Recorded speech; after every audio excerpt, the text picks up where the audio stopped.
11 pessoas já morreram atropeladas no trânsito de Londrina só esse ano, e grande parte, idosos. Às vezes eu penso assim, puxa vida, daqui a pouco ele vai chegar, e não chega. Então é muito difícil, não é fácil. O marido da dona Vera foi uma das vítimas do trânsito de Londrina. O advogado e ex-vereador José de Alencar Cordeiro morreu no dia 28 de abril, atropelado por um carro. Dizem que tinha um ônibus que provavelmente impediu a visão do carro que passava na lateral. E ele deve ter calculado a velocidade do ônibus e achado que era possível.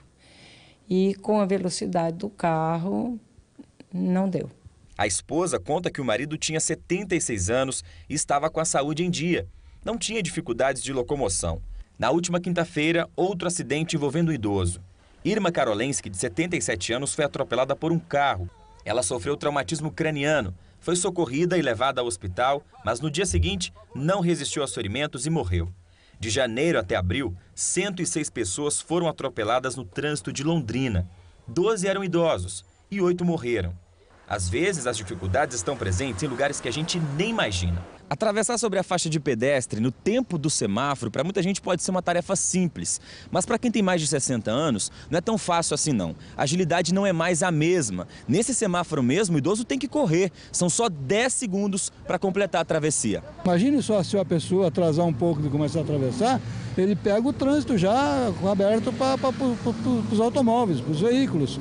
Então é complicado. O idoso vai ter dificuldade, então a gente vai ter que contar com a colaboração dos condutores de veículo, de perceber que tem alguém atravessando e aguardar.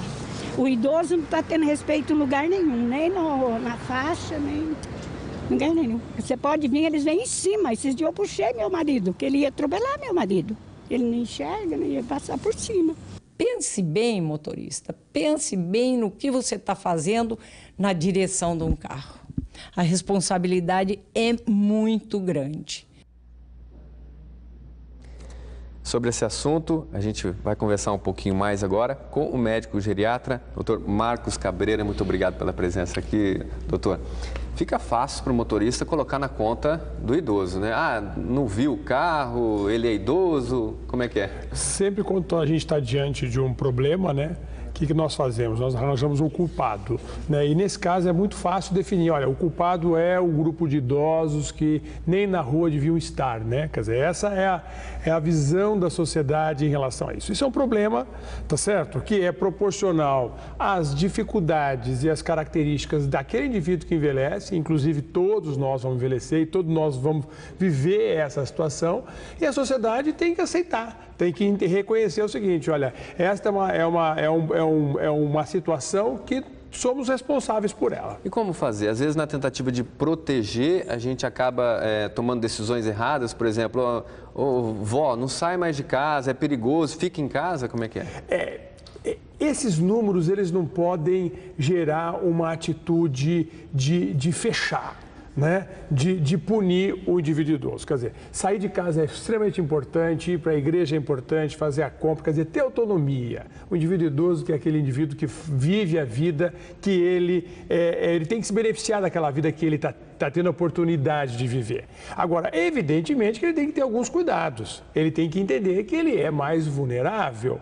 Ele é um indivíduo que anda com uma certa lentidão, tem uma dificuldade de reconhecer vários estímulos ao mesmo tempo, então ele não vai ter aquela agilidade de ver um carro, de ficar pensando no outro que está vindo do outro lado. Teria algumas dicas básicas para essa pessoa ou não? Então, primeiro entender essa característica dele, que é ser humilde e entender o seguinte, olha, eu vou demorar um pouco mais para atravessar aquilo ali, tá certo? Segundo, assim, muitos idosos se beneficiam, por exemplo, de uma bengala.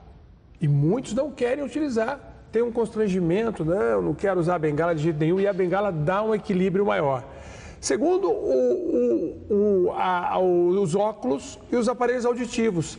eles são importantíssimos, porque eles ajudam a compreensão daquela situação.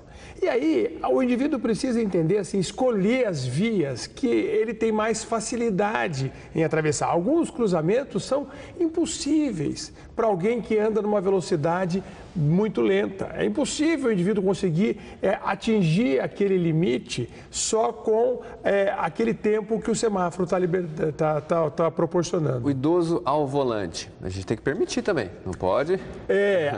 Aí tem uma outra coisa, né? Olha, então o idoso não pode nem andar na rua como pedestre, muito menos andar como motorista. E não é verdade, né? Se a gente for olhar os números do idoso como motorista, nós vamos ficar satisfeitos. Né?